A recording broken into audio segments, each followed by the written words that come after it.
Morning, you lovely lot. It's Nick from Claret and Booze. I hope you're all well. Still buzzing? I am. As always, if you are new to this channel, please subscribe. It's free to do so. Don't forget the most important bit. Please drop a like on the video. Welcome to all the new subscribers as well. Thank you for jumping on board. Right, plenty to talk about today. I'm going to touch on the transfer news towards the end of the video. You've seen by the thumbnail who the main talking point is going to be, and that's Rodrigo Muniz. But there's going to be talk about Duran and Taiwo and some of the other players as well. Some have been dismissed. All right, so I'll talk about that after. Very quickly, I just want to touch on briefly the Fulham game again, because obviously you saw my very, very overexcited post-match reaction, which I'm not going to apologise for. I'm not. It was like, I don't know, 2 years or 3 years of relief. I was really excited after the Villa game. I was, because I really enjoyed the football. But even more so with what I saw in that game, it was just a release for me. You know, as John said, you know, when we've had kind of the battering that we've had, you know, be careful what you wish for and everything else. Well, this is kind of what we wished for, a move in the right direction, going towards a proper coach, a proper manager that can get the best out of the group of players that he's got. And yeah, I was overwhelmed after that game, really, when you consider what we had to work with. And I know that there's been some critique out there over the performance and over people that dare to get happy with that. You know, what are you thinking? Well, sorry, you know, I was happy with it, and I still am. And I have watched it back, and I'm backing up what I say. I opened that video with, we had 3 chances, we scored 3 goals. I don't know what happened, but I'll take it. We had, the commitment that the players showed. When you look at all the players we had out, I never thought we really had a chance of winning that. When you look at the lineup, and the best managers, you know, they find a way. He found a way. Those players showed 100% commitment. And for me, that is kind of, you know, how I identify with West Ham, as well as having all the flair and all the skill and everything else, which we absolutely will have when those players are all available. You do relate to players that give everything, you know, that fight, that give everything. And that's exactly what we got. We got that in bucket loads that night. It was wonderful. And the tactical tweaks from Potter, you just couldn't keep up with it. You know, I didn't see it in real time. I saw him tweaking it, but I didn't really know what he was doing. After watching it back, he played 3 formations in one game. And he just kept on shifting it, making little tweaks all the time, you know, not panicking, not getting the ump because the master plan didn't work like previous managers. He just, yeah, okay, we'll just shift that about, boom, boom, boom. It was like a game of chess to him. He was so calm and composed, and it was brilliant. The whole thing was brilliant. So, and I'm so excited for when this guy gets all of the players back that are currently out as well. So when you drop in a Bowen and a Somerville, a Todibo, we're just going to improve. These are going to be like new signings, because this is completely different what we've got now. So I can't wait for the next game, and just to see what happens towards the end of this season. You know, this window, the summer, is completely and utterly changed my outlook on West Ham. And yes, fair enough, we could go and we could lose to Palace. We could lose the following week. It could happen, because it's new, and he's trying to get his philosophy into teams. And it's all too easy as a West Ham fan to sit there and go, you know, when you have a win, just focus on the negatives and go, oh, well, you know, it weren't that good. I don't know what you're looking at. You know, we're going to lose next week. Just so that if we lose against Palace, you can say, I told you so. Well, look, you're not telling me anything, really, because I enjoyed Tuesday night. Thoroughly enjoyed it. You know, I was in the moment. Loved it. It was brilliant. So I know that there's a lot of fans out there, and I'm not going to criticise anyone for being miserable. I'm the last person that can do that. And I can understand fans that are sceptical, because they automatically think that because it's West Ham, when you look at the trend of West Ham over the years, it does always end in tears. So I get it. I do get it. So I'm not going to have a go at you for feeling that way, but please don't have a go at me for being happy, because I ain't been happy for a while, and I'm hanging on to that feeling. If we was to go and lose against Palace, which I don't think will happen, I think we'll beat them. But if we do, I'll deal with that then. But it's important to take the moment when it presents itself and enjoy yourself as a football fan. That's what it's all about, isn't it? In my opinion, it is. but I don't think it's going to be just a moment. I'm sad to say, I don't think you're going to get the chance to say I told you so on this one. No, it's going to get better and better and better under Potter. So jump on board. Jump aboard the train. It's going to be brilliant. Hopefully we'll have one or two players back. It's gonna be a little bit too. There's rumours that we could be unveiling a player or two this weekend, but they're not going to be obviously available for that game. So it would be good. I mean, there's other news as well. You know, Ollie Scholes and Casey have been promoted to the first team, which is fantastic. I didn't actually know that they weren't part of the first team. Don't know how that works because they've been on the bench. You know, Scholes has played, hasn't he? So yeah. But that's good news. That gives a massive boost to the academy lads when they see that, you know, their peers are actually getting a chance. It's going to really motivate them. So that's fantastic. But no, yeah, just on that point, I have watched the game back, and it was a scrappy affair in places. It was always going to be. We played against a team that I don't think they'd lost in 9 games. They'd lost in 9 games. They were a good team pushing for Europe. You know, they served Chelsea up a little while ago, and we beat them. Little old West Ham did beat little old Fulham, but little old Fulham are playing good football at the moment. No, it was really good. It was really good. So yeah, like I say, I'm not going to have a go at anyone for having whatever opinion you want. You're entitled to it, but please don't tell me how to feel, because I'm happy, and for the moment, I'm hoping to stay happy. All right, I am. I do think we'll beat Palace, by the way. I do think we'll beat them. Okay. Sort of back to Fulham, really. The really exciting link that's come out over the past few days.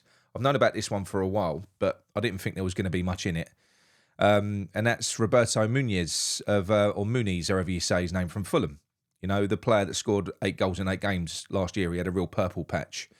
6'1", 24-year-old Brazilian. Bit of a complete forward, to be quite honest. He's not prolific yet. He's had time in the Championship. I'm sure he played with Middlesbrough, played for Flamengo in Brazil, and he's been at Fulham for a few years. But obviously Jimenez has found his way into that team now, and he's been banging goals in. So he's not getting in front of Jimenez. Jimenez is a top striker, a player that we once had a chance to sign, but Sullivan didn't think we didn't have enough Premier League experience at the time. That was when he was due to be going to Wolves. So, yeah, Muniz for me would actually be a good signing. He would be a really good signing. It's not the blockbuster one. It's not the Duran deal that we would all love, but this is a player that could really work in a Potter system.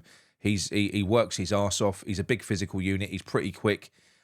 Great technique. I just think that could work. It could. It's not a cheap deal, 30 million. When you consider, you know, we could probably push another 10, 20 million and go and get someone like Duran, who's more of you're going to another level then. You're looking at a generational talent, which could still happen, by the way. It's very unlikely now, but it could still happen because there are lots of deals on the table for Duran, although a couple of them have been withdrawn off the back of Duran refusing to leave. I think Aston Villa are getting the arsehole with him, hence him being left to rot on the bench against Everton the other day. I think they're trying to force his hand to take a move to a couple of clubs that want him, but he does not want to go and be number 2. He doesn't want to go and be a squad player. That's why he's got the arse at Villa. He wants to go and be the main man. There ain't that many clubs that can go and do that if he wants to stay in the Premier League. You know, just saying. So maybe there is legs in that deal, or maybe the wheeler dealer Sullivan could get his own way and get him a little bit cheaper than what Villa want to sell him for, because they've got their eyes on other strikers as well, and I'm assuming they're going to have to shift him out. Plus, if they're not going to play this player, he ain't going to tolerate rotting on the bench for the rest of this season. He's going to be disruptive as hell. So, yeah, my opinion is on this. You know, my advice to Villa is lower your asking price. Give him to West Ham. Let's take him. But yeah, that aside, Muniz would be a fantastic signing, one that I'd be very happy with. When you consider we were linked with the likes of Taiwo, Awanihi, however you say his name, from Forest. Look, a good player. Very good. I wouldn't have minded him as a second striker option from the bench, but when you look at his injury record, it is horrific. And surely we're not going to do that. And from what I've been told, we're not going to do that. What people get the ump. I get the ump because of the fact that we keep on getting linked with these injury-prone players. It's not always the club doing this. It's not. It's the agents of players that want to basically generate a move for their client. They'll just put out fake links. They'll just contact journalists and say so-and-so are interested in this player. All of a sudden, they're headline news, and that's the whole point of it. And West Ham seems to be fair game for agents. So it isn't necessarily the fact that when we're linked with these horrific players like Wilson in terms of his injury record, like Batshuayi, who I really don't want, but that's bollocks as well apparently, and Taiwo, bless him. I don't think it's always the fact that West Ham have got anything to do with it. We just get linked with these players. There's so many that we are scattergunning, in my opinion. We are. I don't know why we're doing it again. Well, I do know why. It's because Sullivan's involved. So we've got we've put loads of offers out there for different strikers, but of course it's going to be low ball offers, throwing a few crumbs out to see who takes a bait. That's what it is.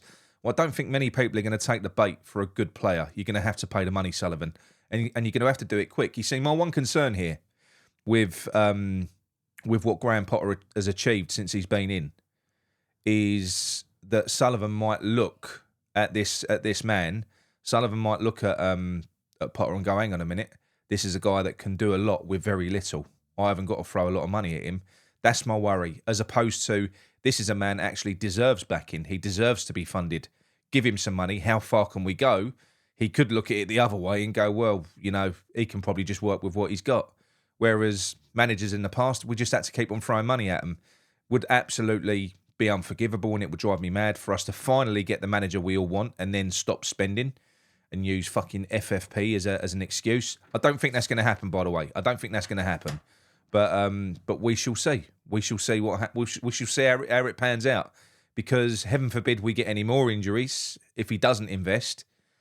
All eyes are going to be on Sullivan. They're not going to be on Potter. We're happy with this manager, and we're fuming with the squad that he's got to work with. He needs backing. He needs help. We're excited of what could be. We could still get European football this year. We're only 8 points off of what could be the European places. That's nothing. You put a little run together, that is nothing. We can close that gap up. But he's going to need players. He's going to need reinforcements, and quick as well. We're halfway through the window. We haven't done we've done nothing yet. We've put feelers out. We've put stupid bids in. We haven't. There's nothing that I know of that is done yet. Yeah, there's club sources saying we might be unveiling a player this weekend, but who? I don't know who. That's for sure. I don't know who. What we do know is that Sullivan does like to drop little snippets out to his sources to keep fans off his back and keep them happy, and he does like to manipulate us. I'll believe it when I see it. But Muniz would be a good signing. Duran would be outstanding. I don't think we need much in this window looking at it now. I don't think that we do. Personally, I would rather spend whatever budget we've got on 2 quality players, just 2, for this window. A top striker and maybe 1 more on loan, if we can get one. So like I said, I would take a Taiwo on loan. Wouldn't buy him. I'd take him on loan.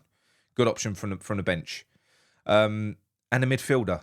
An explosive, creative, box-to-box midfielder. Energetic. Somebody that can really transition us up the pitch. That's as good as we was the other day. There wasn't enough pace and dynamism in midfield. It can improve. And it can only be improved with a different type of player. So it will be addressed with some of the players that I've been told that we're linked with for now and for the summer. It's absolutely the route that we're going, but it would be great if we can get that sorted in this window as well, because that is more important than the striker. If we're being honest, that's kind of your midfielders, your engine room, and we are missing that key component as well as what Potter did with what he had to work with the other day. There's too many samey players in that midfield. We need something a little bit different to complement what we've already got. Yeah. So look, that is it from me. If you enjoyed this video, please drop a like on it. Let me know what your predictions are for Palace at the weekend. I'm going to go for a clean sheet. I think Mavropanos is going to get better and better. He's not going to be Mavroponi anymore. He's going to be back to being Mavropanos because I think the manager does like him. And statistically, the other day, a lot of you won't want to. Well, I couldn't believe it, to be honest. Statistically, Mavropanos was far and away the best player, defensive player on the pitch against Fulham. It's mad, isn't it? I don't think he's as bad as what... I think we've got PTSD, and I think we just focus our attention on Mavro. I think we just got to let the guy settle down, let him regain his confidence, let Potter work with him, and maybe we'll start to see the best of Mavro as well. Yeah, I'm going for a 3-0. I think we're gonna play well. Palace are not the same proposition as Fulham. We had to be really careful against Fulham. I don't think that's going to be the case against Palace. They're a good team, of course they are. They're a Premier League team. They won again last night as well. And they're up our arses in the table. But we're better than Palace. We're going to do Palace. I reckon we are. Yeah, let me know in the chat what you think about Muniz. And let me know your predictions. That's it from me. I'm going to go because I've got to get back to work. Speak to you soon. Come on, you irons.